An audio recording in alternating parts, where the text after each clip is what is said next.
Hey everyone, Anthony Venuti here with InTouch Mortgage Solutions. It's Friday, Finance Fridays, and on this episode, we're going to be talking about that 0.25% increase by the Bank of Canada, what it means for you as a Canadian, and what you can do to keep some more money in your pocket. Stay tuned, you don't want to miss this. Earlier this week, the Bank of Canada broke millions of Canadians' hearts by increasing that policy rate by 0.25%. Now, basically, the policy rate has moved from 4.5% up to 4.75%. And this 0.25% jump is also translated to all the major institutions, all the banks, by them increasing their prime lending rate. That prime lending rate has now jumped from 6.70% to 6.95%, which obviously means for Canadians with a variable rate mortgage, adjustable, or home equity line of credit, that those payments are obviously going to increase, especially on those Canadians who have adjustable rate mortgages. Those are the ones that move instantaneously whenever the Bank of Canada makes a monetary policy decision.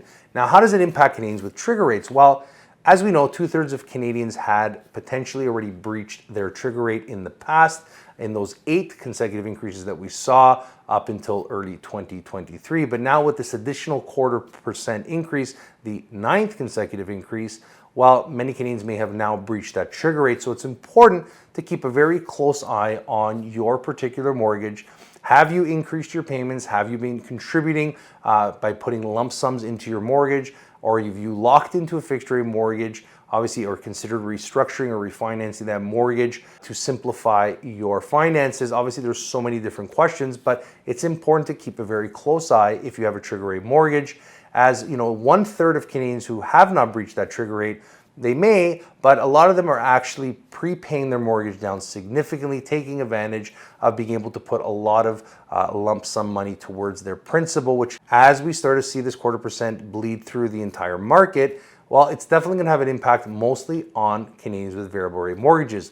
Now, why is this important if you have a fixed rate mortgage? Well, that 0.25% increase that we just saw on Wednesday, the lead up to that particular rate announcement for the Bank of Canada has sent the bond markets higher, market of unpredictability. We've seen those bond yields go from around 2.8% now up to around 3.7%. And that effectively has pushed fixed rate mortgages right across the board up significantly, about 15 to 45 basis points, depending on the particular product, if it's insured, insurable, conventional, obviously depending if it's a stated product, self-employed with an equity lender.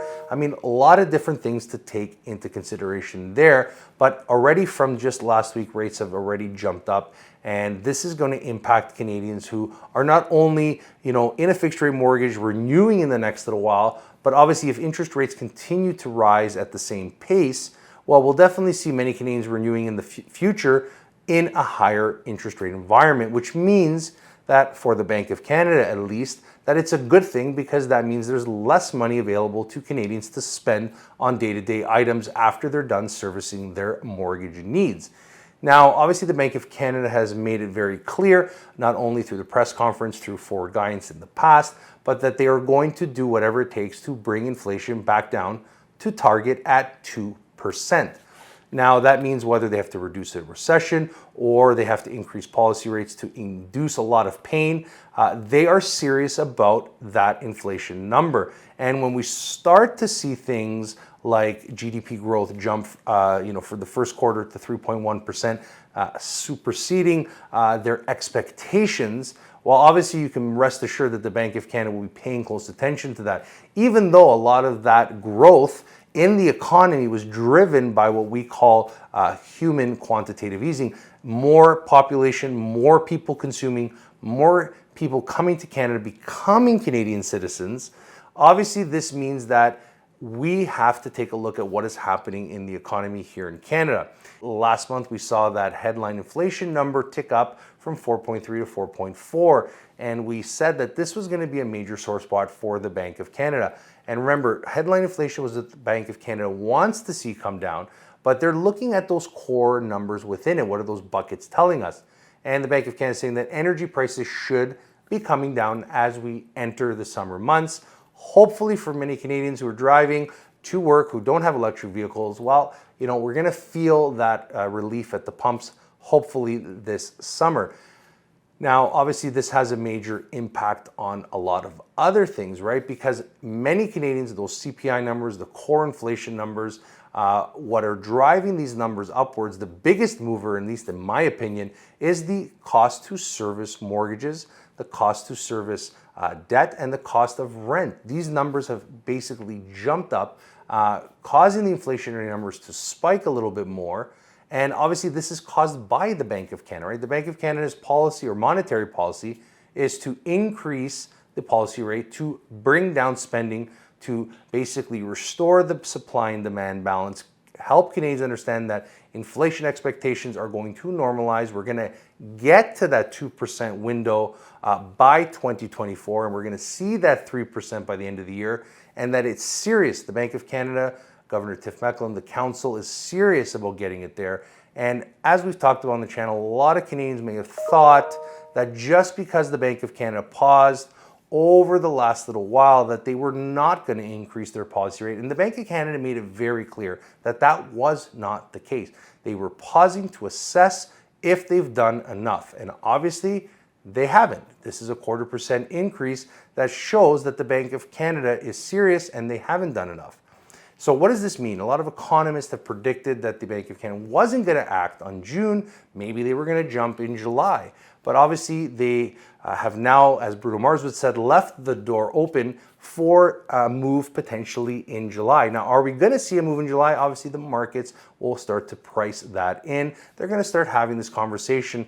But it's important to understand that the Bank of Canada, the old adage, do not fight the Fed, don't fight the central bank. They will do whatever they need to do, and they've made it clear. So what this means for us as Canadians is obviously what we do next as a whole, as a society. Very challenging because you have many Canadians who are on two different ends of the spectrum. Those who are barely able to make it by day to day, living hand to mouth, and then there's those who have sort of an abundance, the wealth. They are obviously contributing. We're seeing travel uptick even at higher cost. We're seeing more Canadians buying new things, spending in the economy. This is what they're talking about. They're saying that consumer spending is still up. Growth is still up. People are spending money on services. They're spending money on interest goods like housing, right? So we saw this happen in Canada over the last little while as we've seen the average price for a Canadian home come down and then move back up in the last little while. This is something that's very important. Even with interest rates being elevated, more Canadians are entering the housing market. Now, although a lot of these Canadians were put on the sidelines during, the rate hikes of 2022, you can only push Canadians to the sidelines for so long before they have no choice but to continue on their day-to-day lives. And this is something that the Bank of Canada, as I said, is paying close attention to.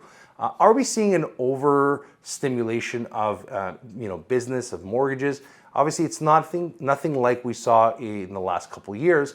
It's, I believe, normal demand, right? These are normal people that are trying to find a home, whether it be to rent, to purchase, to move up, to right size, downsize. These are just normal transactions. Those that are acting in this market, obviously at higher interest rates, either changing their requirements of their home needs. These are the things that are happening for many Canadians who are having families. You can't stop someone from moving.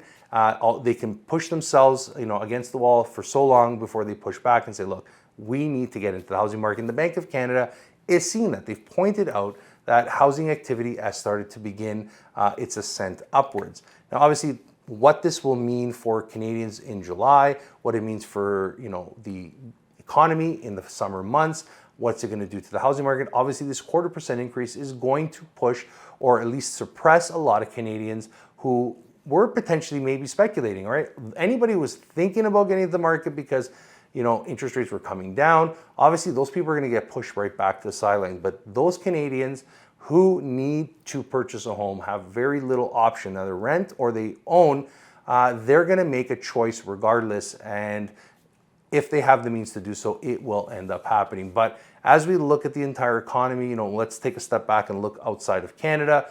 China is expected to slow down. The US is slowing down, but spending is up. Critical issues still unfolding with what happened in the US in March with these regional banks and in Europe with Credit Suisse. We have credit issues. We have so many different components that are playing in to what is happening here in Canada. As you know, if the US sneezes, Canada catches the cold. So this is something that we have to be understanding of. when we move forward. So what can you do best to help yourself, sort of manage these expectations, manage these higher rate environments? Obviously, it's important to have a budget in play. Many Canadians, a lot of Canadians we talk to actually don't have a budget, and understanding what comes in and what goes out each and every month, looking at all the things that they're using, cut back on some of those expenditures that, they don't necessarily need to do. Food is a big component. A lot of Canadians, they find it cheaper to, go out there, and it's a lot easier, I shouldn't say cheaper, but easier to go out there and, order Skip or Uber Eats or whatever the case is. But cooking at home can keep a lot of money in your pocket. A lot of times I know many Canadians, during the height of the pandemic, surplused or stockpiled a lot of food. And, a lot of times you can go through that and actually sort of, burn through some of that old food, keep some more money in your pocket. There are so many different things that you can do, obviously, with your mortgage. If you're in a higher rate environment, maybe you're on a variable rate mortgage, your mortgage rate's well over 6.5%. Maybe it's a prime plus, maybe it's a prime minus a very small amount, right? Depending on where that rate is, you may want to consider locking in or maybe refinancing that mortgage into a cheaper rate. Even if it's a small amount, a couple $100 a month can go a long way for a lot of Canadians. I'm not saying for everyone. We're not saying that it's going to make everyone, feel a lot better, but it can definitely keep some more money in your pocket, especially when we consider where interest rates are headed. And obviously there's a lot of stuff to cover. I know that, in future episodes, we're going to be talking a lot more about the fixed and variable component and some of the data that is coming out, obviously, with delinquencies, when it comes to bankruptcies, 90-day arrears with mortgages. A lot of interesting stuff coming up, especially as we wait later this month to get those CPI numbers for the month of May, and obviously what those employment numbers look like for the month of May as well. And one thing, as I said, is we've talked about it on this episode before. Even though we have a very tight labor market, unemployment is very low, the Bank of Canada is still concerned with that, as a lot of this new to Canada individuals, they're coming in, they're able to find jobs, which is great. That's what we want to see. As a Canadian, if you lose your job or you leave your job, you want to be able to find one. But the Bank of Canada doesn't necessarily like that. And just to end off the video, obviously the mantra from the Bank of Canada, if there's anything that you're going to take away from this on what the Bank of Canada is going to do next, economists can predict all they want. At the end of the day, we talked about it just before the rate increase. We said it was about 70 to 75%, upwards trend or basically upward risk on the Bank of Canada increasing in June. Let us know in the comment sections below what you think is going to happen in July. Are we going to see the Bank of Canada jump that rate up in July? And did you expect the Bank of Canada to raise its rate in June? Be honest and let us know in the comment sections below. Once again, don't forget to like, share, and subscribe to the channel. Hit that notification bell and leave those comments below. But until next week, thanks again for watching. Thanks for clicking, and we'll see you again next week.